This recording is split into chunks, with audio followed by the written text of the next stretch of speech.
Where are you? This is a different background than we normally see. I'm at the office. Oh, you're at the office. A new usual spot. Your new usual spot. How are you liking being in the office? That's where I've done the last few. It is? Mhm. I don't think so. You're not very observant. Well, normally you have the background on or whatever, so you can't see what's Oh, in. I have it blurred, and you made me turn it off the other day. See? Yeah, I don't remember why I did that. Because you were joining on my screen and it was messing everything Oh, up. that's right. That's right. That's right. Yeah, that's right. It couldn't do both of us. That's right. We have a new VA, so we were introducing ourselves to her, and we were Yeah. both in the office, and it couldn't pick us both up at the same time with your background fuzzy. Yeah. Now it's back to normal. Now it's back. Okay. Yeah, now it looks green like it usually does. Looks what? It's kind of a sage green, sort of a Oh, your it's back. just blurred, but maybe it makes it greenish. Yeah, there's a lot of green, and Hmm. and you have that at your home, at home too. Well, it's just a Zoom setting, so yeah, it's just normally on. Yeah. No, but I mean it picks up whatever the tint of the color is in the background. Mm, okay. So if you were sitting on a, well, never mind. It's different colors depending on the whatever the background is, right? I guess, yeah, at home it's a gray background. The wall is gray, but here it's white. So I don't know. Yeah, I think it had, yeah, who knows? Maybe it has something to do with, yeah, maybe Zoom distorts the color somehow. So how are you? What's been going on? What you doing? How was your weekend? Weekend was good.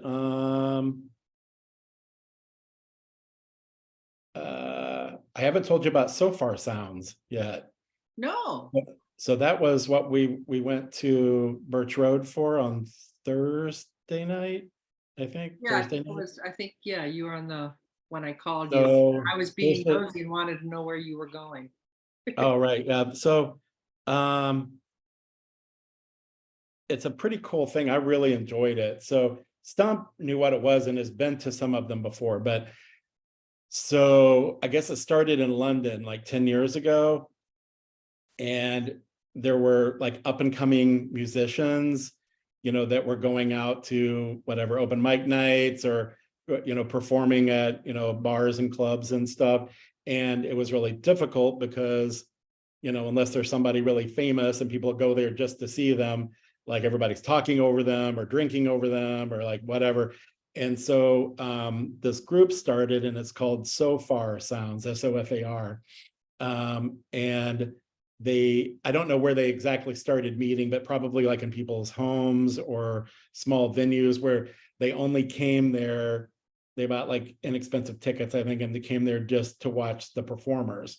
Uh-huh. And what they would do, or what they do, is they have three performers, but you don't know who it is. And so you go just, open-minded and see what you like and don't like and that kind of thing. And Birch Road is one of the hosts here in Chicago. So the way they do it is the members, how they have that upper level kind of like the kitchen and all that. The Mhm, members get to go for free. You have to reserve it. And mhm. they reserve like 20 spots or something. And the members get to go for free. And then the big studio room is like where people buy tickets to go. They sit down there and they kind of move all the furniture out of the way and kind of around the edges, and then people spread out blankets and stuff, almost like picnics, and bring like food and wine and stuff. And they set up like a little stage area just with like Christmas lights around the edge, so to define a little stage. And the dining room is used for like the backstage. And they had three performers. They were all like singer-songwriters that played a guitar, very different than each other though. Mhm. And they all each performed for like 20-25 minutes. And it was really cool. Yeah. And really enjoyed the performers, and a couple more than others or whatever, but it it was all nice. And So as a host, they're not responsible for, they're only responsible for providing the space. They don't book the acts. correct, yeah. And I know, Gabby there, the lady of the house, as they call her, like help set it up and do all that, but they're just playing host, yeah. Mhm. Um, And and and so far is the organization that actually books the acts. correct, yeah. And so there was a host, like an MC from So Far that explains what they do and introduces the performers. But they're evidently in, like, so it started in London 10 years ago, and they're in 400 cities around the world now. I wonder how many hosts they have in Chicago. I don't know, and it may move a lot because Stump has been to like a few before over the years, but they've been like at somebody's house in Humboldt Park, or there was like a bar somewhere that it was kind of shut down for that or whatever. So he's been to some and knew what it was. Mhm. But it was kind of perfect for me because I don't like going to the big shows, and I don't like the crowded bars and standing up and and late night stuff and all. It was Oh, very yeah, yeah. simple, straightforward. You have just enough to get to know who the artist is and whether you like them or not. Then they provide all their info so you can follow them or whatever, or Huh. get to know them more. But just like a little bit of a sampling and very casual. Everybody's very respectful and sitting there watching and listening. And then they give you some time in between each one to kind of like catch up and have some wine and all of that. It was kind of perfect setup for me. Yeah. Huh, huh. So you as a member of what now? What is it called? Birch Road? Yeah. Yeah. Maybe you should explain what Birch Road is. It is a like social club. It's a private social club. They started here in Chicago. There's one in Lincoln Park and one in Roscoe Village. And then they've got one in Denver and Seattle. But you do like a monthly membership, and it's loosely based around like wine. That's why they actually call it Birch Road Cellars. But it's not all about wine, but they have a temperature controlled uh, cellar where all the members get a locker and you can store whatever wine or booze or whatever you want there. And then they have a kind of a working bar up in the main area that has all of the stuff where you can make cocktails. So they have, you know, uh, mixers and juices and bitters and all the devices and everything you need to kind of make a cocktail or enjoy your wine. Provide all the stuff you need, or if you want to like have dinner there or whatever, you can bring food in. And it's all during the day. It's kind of like a co-working space, but they're open from early in the morning till late at night, and you can just kind of come in and out as you please, of course, unless there's an event going on. But They seem to anyway, have a lot of events because you've been to 2 or 3 events already. You've only been a member like a month or so, yeah, right? they have quite a few. And the So Far Sounds is once a month. I kept watching when we were there Thursday night. The next month wasn't posted yet. Then Saturday morning, I went on because I got a newsletter from them, and I went on, and So Far Sounds was booked and already booked up. So yeah, so we're not going to be able to go to the one next month, Huh, but interesting. unless it opens up. Do they limit the number of members that can? Yeah, they only had like 20 or 24 because it's they're hosting. I don't know, there's probably 60 people in the main room that Uh-huh. got tickets to come. Mhm, mhm. And it's a good way for Birch Road to promote themselves. So Gabby was able to get up and talk about what Birch Road is to people who didn't know what it was, and provide information about memberships and stuff too. Yeah, Um, yeah. No, but I mean, it sounds yeah. really good. Actually, back in oh, I guess the early 2000s, when we used to go to Door County regularly, we had met up with, it was kind of funny. We had gone to a concert. They Door County, the high school in Door County, has a concert venue that adjoins the school, and totally a separate organization books concerts in there. So when you go during the season, there's concerts that you can buy tickets to, and they have a pretty diverse um, um, things that they bring Crowd. in. Yeah. What? Crowd. I was going to say no, acts Oh, okay. that they bring in. So, like one time we heard the Milwaukee Symphony that they were there, and Chanticleer was there for. They had actually Chanticleer had actually been in Chicago performing, and um, went up to.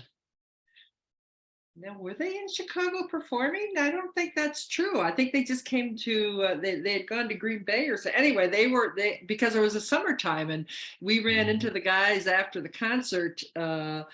At the ice cream place that's like a block down, and they were all standing outside getting ice cream like after the concert. And we were standing in line with them and got to talking to them. So it's really kind of fun because it's such a small rural community, Mhm. that you really can rub elbows with the performers and whatnot Mhm. after the concert. And Yeah. we had met a folk singer. We had gone to a concert. She does folk music, and we were out for breakfast the next morning, and she was sitting at the table next to us. And so we got to talking to her, and she's very outgoing, and talks to people. And one thing led to another. We ended up having 3 or 4 house concerts for them. They come to Chicago, and we would host a house concert. And the first one we did, we actually I collaborated with a colleague who used to do that. A client, I mean, he used to put on house concerts when he was a student in school, and it was kind of a interest and a passion. And so he and I worked together, and they hosted a house concert at their house. But we sold tickets to that, and oh my God, that was so much work. Imagine. To do Yeah. that. And I'm like, you know what? I'm not doing this again. I'm just going to invite them, and I will get a couple of sponsors, and I'll make it like a client appreciation party. And so the only real work I had to do was to find the sponsors, and it was Oh, easy yeah. for me, who would pay them, and then and invite people. And that was just way easier for me. And then they got in with our church, because of one of the concerts I invited like our church choir to come, and they really enjoyed. And we had set them up in our living room. At the time we lived over at 4410 Hermitage, and our living room, we moved all the furniture out, and we got chairs from church, the folding chairs. We had like 50, 60 people sitting in our living room. That's how big that living room was. Yeah. Yeah. You remember it, right? And I never was in the place, but I know those buildings there, and those yeah, the really big units. yeah, Yeah. yeah. So we had a lot of people from our choir who'd come to hear them, and really enjoyed hearing them. And then they ended up getting them over at church to sing at church. We were out of town, we couldn't go, but yeah. So Mm. it was a great thing. It's kind of great how the snowball sort of, and then Yeah. kind of does that. But Well, speaking of that, about yeah. the concerts, Stump was actually he had shows last night and Saturday night at the new Salt Shed. So do you remember last year they had the outdoor stuff open, but now I think starting in February, they now have the indoor shows. So he was at the first one Saturday night and sent me a video and everything. It's pretty cool. So I think it's a great addition to the Chicago music scene. And I think it's going to be really successful. Who sent you the video? Stump? Yeah, he Oh, was there okay. Saturday night for a show. Well, he was there last 2 nights for a show. But anyway, yeah, the Salt Shed looks like it's a really great venue, and I think all the things that they're adding to it and going to be building kind of around it and in it are going to really make it kind of special. Yeah. Yeah. Yeah, that was the other thing. We sold these tickets, which was so much work to sell the tickets, and then they ended up making, because we didn't get that many people because we were selling tickets, rather than just inviting people. obviously you'll get more people if it's free than if you sell Mhm. tickets, right? And we didn't get as many people, they didn't make as much money. So finding a sponsor to sponsor and to do it as a kind of a client appreciation party turned out to be way more successful for Oh, everybody all the yeah, way around. I bet. Except for the sponsors, I'm not sure how that worked out for them, but hopefully it Yeah. did.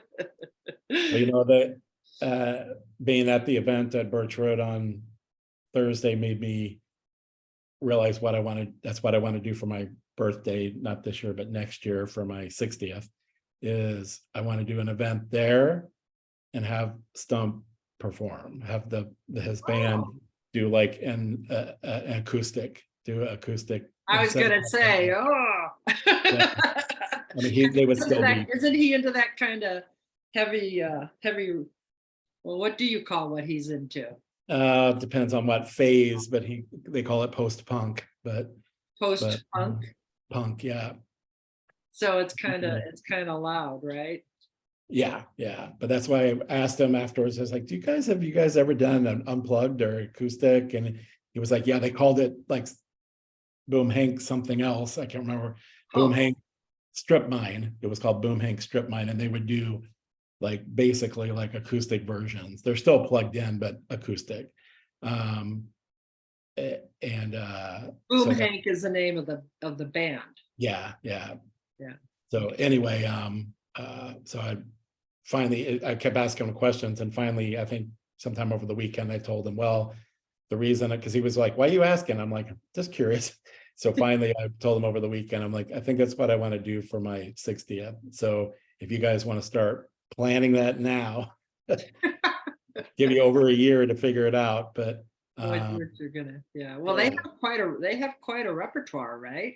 yeah, they do. Yeah. And they're working on all new stuff right I now. mean, And they've been together but for over 20. They've been together as a group for over 20 years, right? oh, way more than, well, they weren't doing anything for most of those 20 years, but they've been together since the 80s. So it's Oh, really more like, yeah, 40 years. Yeah. oh, wow. Yeah. But anyway, uh forgot what I was gonna say about that. But yeah, that's what I want to do for my birthday, I think. And um So I am think I invited? Are we all invited? we'll see how I feel about it next year. Well, Who gosh, knows? I may be over you by I've then. heard you almost since the '80s. Of course, who knows? God willing, and the creek don't rise. I would have met you in 91. That's when I went to Belleard Gordon and Partners. It was in 91. So Really? yeah. So 32 years. Huh. I'm trying to Oh, think. wait. No. I was No, I licensed in think you're wrong about that. 92. 92 is when I went, because I was 91 is when I got licensed, but I was on Printers Row for that year before I went up to Belleard Gordon. Yeah, I So was gonna say because I think I went to Belleard Gordon in it would have been maybe the end of '90, the beginning of '91, maybe because B probably was the beginning of '91 because I was at B Nelson, which is a small boutique office over on Halstead and Dickens, and she announced about a month or 6 weeks before the end of the year that she was going to be closing her office and retiring, which was crazy because she was like in her 40s at the time. mm, But she had a place down in South South Beach, mm, Miami. Is that what it's where what's it called? yep, South yeah, Beach, right? Yeah, yeah. okay, yeah. And she decided that she had it and she was going to go to South Beach and live there. And well, that lasted about 6 months before she came back. Oh, wow. Because she was too young to retire. She had too Yeah. much energy. But anyway, she closed her office. It was basically it was her way. The way I looked at it, it was her way of not having to manage agents anymore and just Yeah, do what she right. liked doing, which was selling real estate. Yeah. And so that's when I went to Belleard Garden when she announced that she was closing her office, and the rest of the office, there were about 7 or 8 of us, went over to Elizabeth Bayless's office. It was Dayton Realty at the time, and then it became Prudential, and then Prudential became Caldwell Banker, and I was just talking to somebody about a week ago who's still at the who I think that office is still there. It's still a Caldwell Banker. It's right across the street from Summer House. Oh, that, yeah, it used to be Prudential. Is I that don't think it's there anymore, but I don't know for sure. I think it's a Caldwell Banker. I think it's still there, the Caldwell Banker office, because I was talking to another agent who's in that office, I believe. Or maybe she's at Compass now and she's at Compass now. She's an agent that I have a deal with going on with, and she had been at that office for like 20 years. Anyway, so, and Elizabeth Bayless, of course, is at Compass now too. So, so there you go. Anyway, but oh yeah, so that would have been how I digress. But no, so I think I went to Belliard Gordon in the beginning of 91. So, and I had been there a while when you came already. So you must have come over in 92. Yeah, it's probably 92. I was there about a year at the other place before I left. And I went to think Belgium. It may Betty, have been early 93, but it was just about a year and a half that I was at that yeah. first office. Well, I seem to recall that you came over after Betty Bleeker and I started working together as partners, and that would have been I November. think so. Yeah, I think that was November of 92 that she and I Okay. started working together. Yeah. So yeah, you probably came over the beginning of 93, because I'd been there a while when you came, by the time you came. But Long time ago. a long time ago, yeah. We've known each other for I was at a meeting last week, and Deb Hess was there. Oh yeah. And he was talking about getting licensed in May of 91. I was like, that's exactly when I was licensed, May of 91. Really? Deb didn't get licensed until May of 91? That's all? Only 32 years ago? I thought, wow, okay, well, because what was the name of her office over on Ashland, just south of Irving there? She and her husband had that office. Was it it wasn't a Century 21 office, was it? We'll have to get her on and ask her. That surprises me, though. I thought she had been licensed longer than that. Well, they were very successful. Her husband. At this point, 30 years, 40 years, doesn't make any difference. No, totally. But that surprises me a little bit, because if you'd asked me, I would have said probably in the mid 80s. But because, well, her husband, and he still, as far as I know, has pretty good connections in the builder community, and that's how she got into it, I believe, is they were doing a lot of building and fix and flips and that kind of stuff, and then decided to, which I think a lot of builders do, they bring their spouse in to actually handle the brokerage part of it, because if they do any volume at all, they're like, well, why do we keep paying out these huge dollars in commissions when we can add it to our bottom line, which makes sense. And there's Marta, what's her name, Marta Kazmierczyk, who is married to Patrick Landrosh. He does a lot in Lincoln Square. What? Why are you laughing? This history of Chicago realtors. And the one that you met last week for me, that you covered for me, her husband. Ranquist, yes. Yeah, Rehnquist, right. Yeah. Anyway, and she's with Berkshire too, right? Have we talked about everybody yet? If not, send in your name and we'll talk about you next week. We got anything else we want to talk about today, or are we done? I think we've done enough damage for one day. Exactly. Okay. All right. Well, hopefully we'll get some nice spring weather here one of these days, and the snow will go away, and we'll have a lovely spring. Sounds good. All right. Bye. Have a good day. Bye.